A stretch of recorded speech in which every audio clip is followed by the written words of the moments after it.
Alpha boys and beta girls, अभी तक हमने सेल की कुछ बेसिक नॉलेज ले ली है। अब हम थोड़ा घुसते हैं सेल के अंदर। कहने का मतलब है आप सेल है, लिविंग है, तो इसके अंदर ऐसी कौन कौन सी स्ट्रक्चर होती हैं जो इसकी लिविंगनेस के लिए रिस्पॉन्सिबल है। मतलब सेल के अंदर कौन कौन से सेल के ऑर्गेनल, सेल ऑर्गेनल पाए जाते हैं। तो उसके अंदर जो सबसे इंपॉर्टेंट सेल ऑर्गेनल होता है वो क्या होता है, न्यूक्लियस।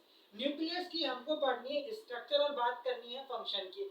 स्ट्रक्चर और फंक्शन से जानने से पहले हम सबसे पहले ये जानते हैं कौन कौन से साइंटिस्ट थे जिनका रोल था न्यूक्लियस की डिस्कवरी के अंदर, और किसने न्यूक्लियस की डिस्कवरी की उसके बारे में बात बताया था। तो सबसे पहले एक साइंटिस्ट आते हैं जिनका नाम है रॉबर्ट ब्राउन। रॉबर्ट ब्राउन ने 1831 में न्यूक्लियस को डिस्कवर किया था, उसकी डिस्कवरी की थी एज अ सेल ऑर्गेनल के रूप में। उसके बाद एक और साइंटिस्ट है, साइंटिस्ट का नाम था फ्लेमिंग। फ्लेमिंग ने क्या किया, जो इसके अंदर जो मटेरियल पाया जाता है, मटेरियल का मीन जैसे मान लीजिए न्यूक्लियस है और उसके अंदर कुछ लिक्विड मटेरियल है ना, तो इस जो मटेरियल को डाइस के थ्रू रंगा था। डाइस क्या होती है, डाइस ऐसे सब्सटेंस होते हैं जिसके थ्रू अपन किसी को रंगते हैं, किसी को कलर प्रोवाइड करते हैं, फिर जब हम उसको माइक्रोस्कोप में देखते हैं तो हमें स्ट्रक्चर दिखाई देती है। तो इन्होंने क्या किया था, न्यूक्लियस का जो मटेरियल था उसको स्टेन मतलब उसको कलर किया था, एक तरीके से स्टेन किया बेसिक डाइस के थ्रू, और उसके थ्रू उन्होंने क्रोमेटिन, है ना, क्या नाम दिया था, क्रोमेटिन नाम दिया था फ्लेमिंग ने। यहाँ तक हम थोड़ी सी अपनी इसकी डिस्कवरी की बात कर चुके। अब हम चलेंगे न्यूक्लियस की थोड़ी सी डेफिनेशन जानेंगे और जानेंगे इसकी स्ट्रक्चर में क्या क्या चीजें होती हैं। अब हम बात कर लेते हैं न्यूक्लियस के स्ट्रक्चर की, कि न्यूक्लियस होता क्या है और उसकी स्ट्रक्चर में कौन कौन सी चीजें पाई जाती है। सबसे पहली बात करते हैं कि न्यूक्लियस होता क्या है। न्यूक्लियस क्या है, न्यूक्लियस एक मेम्ब्रेन बाउंड सेल ऑर्गेनल है जो क्या कंट्रोल करता है, हमारी सारी सेल की जो एक्टिविटी होती है उसको कंट्रोल करता है। पहले हम पहली लाइन को समझते हैं कि मेम्ब्रेन बाउंड से कहने क्या मतलब होता है। मेम्ब्रेन बाउंड का मतलब होता है ऐसा ऑर्गेनल जिसके चारों तरफ मेम्ब्रेन पाई जाती है, कवरिंग पाई जाती है, और कंट्रोल क्या करता है, सेल की जो सारी एक्टिविटी होती है उसको कंट्रोल करता है, उसका कंट्रोल सेंटर होता है एक तरीके से। और ये क्या कंटेन करता है, मतलब इसके अंदर पाया क्या जाता है, तो न्यूक्लियस के अंदर होता है इसका जेनेटिक मटेरियल। जेनेटिक मटेरियल का मीन्स ऐसे मटेरियल जो इंफॉर्मेशन को एक जनरेशन से दूसरी जनरेशन लेके जाता हो। अब उसके लिए क्या रिस्पॉन्सिबल होता है, क्रोमोसोम। कहने का मतलब है न्यूक्लियस के अंदर पाए जाते हैं क्रोमोसोम, और क्रोमोसोम्स क्या करते हैं, जो कैरेक्टर्स होता है उसको एक जनरेशन से दूसरी जनरेशन में लेके जाने का काम करते हैं। अब अगर देखा जाए इसकी स्ट्रक्चर में कौन कौन सी बेसिक चीजें पाई जाती हैं, तो सबसे पहले इसके अंदर पाई जाती है न्यूक्लियर मेम्ब्रेन। न्यूक्लियर मेम्ब्रेन के बाद आता है न्यूक्लियोप्लाज्म, न्यूक्लियोप्लाज्म के बाद न्यूक्लियोलस, और उसके बाद आता है क्रोमोसोम।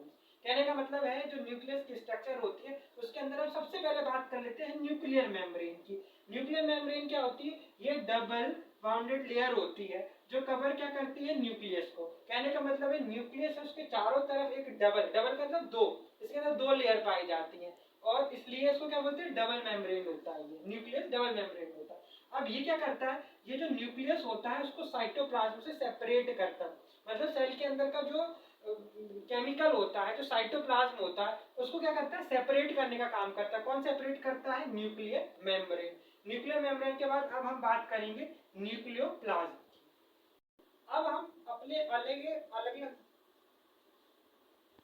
अब चालू हो रहा है यहाँ से न्यूक्लियोप्लाज्म, कि न्यूक्लियोप्लाज्म होता क्या है। न्यूक्लियोप्लाज्म कहने का मतलब है न्यूक्लियस के अंदर पाया जाने वाला एक जेली जैसा सब्सटेंस। जेली मतलब जो ना तो सॉलिड है, जो ना तो पूरी तरीके से लिक्विड है, बीच का सब्सटेंस, उसको हम क्या बोलेंगे, जेली लाइक स्ट्रक्चर। जैसे हम लोग खाने में जेली खाते हैं ना, छोटे छोटे बच्चे जेली खाते हैं, तो क्या होता है, न्यूक्लियस के अंदर एक जेली जैसा सब्सटेंस पाया जाता है, उसको हम क्या बोलते हैं, न्यूक्लियोप्लाज्म।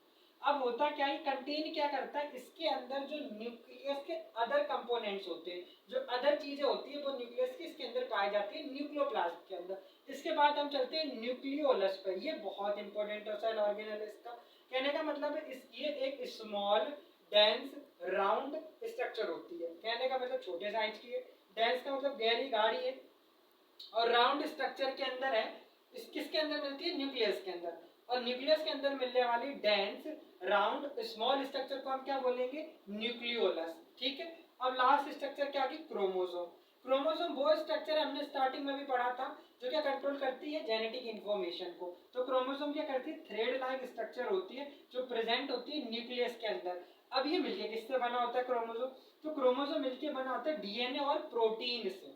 मतलब एक क्रोमोसोम आपने देखा होगा, क्रोमोसोम कुछ इस तरीके से। तो जो क्रोमोसोम होता है वो दो स्ट्रक्चर से, दो चीजों से मिलकर बना हुआ होता है। एक किससे मिलकर बना होता है, डीएनए से, और दूसरा किससे मिलकर बना होता है, प्रोटीन से। आज हमने स्ट्रक्चर की बात की है, न्यूक्लियस की। अगले वीडियो में न्यूक्लियस के फंक्शन, उसके डायग्राम के बारे में बात करेंगे। वीडियो मैंने ज्यादा बड़ा ना हो जाए इसलिए मैंने केवल स्ट्रक्चर की बात की, फंक्शनिंग नहीं बताई है। अगले वीडियो में हम फंक्शन की बात करेंगे और डायग्राम को समझेंगे। वीडियो अच्छा लगा हो तो लाइक करिए, शेयर करिए और कमेंट जरूर करिए, और सब्सक्राइब करना बिल्कुल भूल मत जाना। आपको अपना चैनल है, आपको जरूर सब्सक्राइब करना।